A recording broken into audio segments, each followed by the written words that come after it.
રાજ્યમાં મેઘરાજાએ વિરામ લીધો હોય તેવી સ્થિતિ છેલ્લા કેટલાક દિવસથી જોવા મળી રહી છે, પરંતુ હવે આ સ્થિતિમાં સુધારો થઈ શકે છે। નમસ્કાર, ઝી 24 કલાકના ડિજિટલ પ્લેટફોર્મ પર આપનું સ્વાગત છે। આજનો દિવસ છે 25મી ઓગસ્ટ અને મંગળવાર, અને આજના દિવસે રાજ્યભરમાં કેવું તાપમાન રહેશે, કેવું હવામાન રહેશે, ક્યાં ક્યાં વરસાદની શક્યતા છે, તે તમામ વિગતો હું આપને જણાવી રહી છું। આપણે આ મેપ પરથી વાત કરી લઈએ તો દક્ષિણ ગુજરાતમાં હળવા વરસાદની શક્યતા છે। આ સાથે આજના દિવસમાં જે મધ્ય ગુજરાત છે ત્યાં પણ વરસાદની સંભાવનાઓ જોવામાં આવી રહી છે।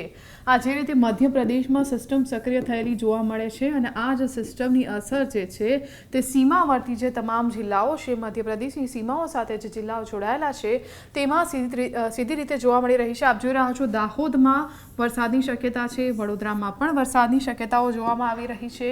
આ સાથે અમદાવાદ અને તેની આસપાસના જે વિસ્તારો છે ત્યાં પણ હળવા વરસાદની શક્યતા છે। હવામાન વિભાગે પણ આગાહી કરી છે કે અમદાવાદમાં વાદળછાયું વાતાવરણ રહી શકે છે, અને આ સાથે અમદાવાદથી સુરેન્દ્રનગર જતો આ જે વિસ્તાર છે તેને તમે જોઈ રહ્યા છો ત્યાં પણ વરસાદની સંભાવનાઓ દેખાઈ રહી છે।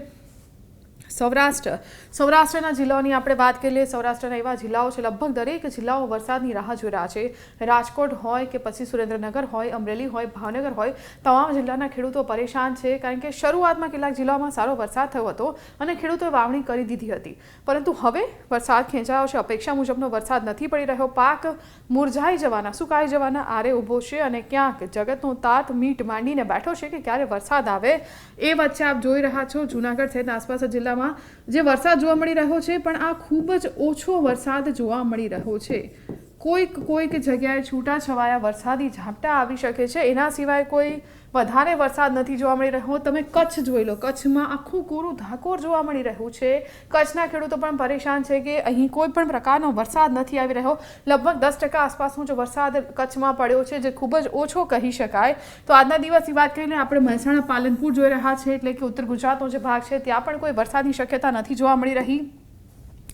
માત્ર ને માત્ર મધ્ય ગુજરાતના ભાગો છે અને દક્ષિણ ગુજરાતના ભાગો છે, અને અમદાવાદની આસપાસના કેટલાક વિસ્તારો છે ત્યાં જ વરસાદ જોવા મળી રહ્યો છે। અને આવી જે કંઈ જે આગાહી છે હવામાન વિભાગે બી કરી છે કે આગામી 5 થી 7 દિવસ દરમિયાન રાજ્યમાં કોઈ જે નોંધપાત્ર વરસાદ નથી પડવાનો। અમુક સ્થળોએ છૂટાછવાયા વરસાદી ઝાપટા પડી શકે છે, અને આ સાથે અંબાલાલ પટેલે પણ એવી આગાહી કરી છે કે છેલ્લા જે 4 થી 5 દિવસ છે, 26-27 ઓગસ્ટથી થોડો ઘણો છૂટોછવાયો વરસાદ પડવાની શક્યતા વ્યક્ત કરવામાં આવી રહી છે। એક સારી વાત એ છે કે અંબાલાલ પટેલની આગાહી એવી પણ છે કે સપ્ટેમ્બરમાં કદાચ થોડો સારો વરસાદ રહી શકે છે, અને આવી જ કંઈક આશા હવે તો ખેડૂતો અને લોકો પણ રાખી રહ્યા છે।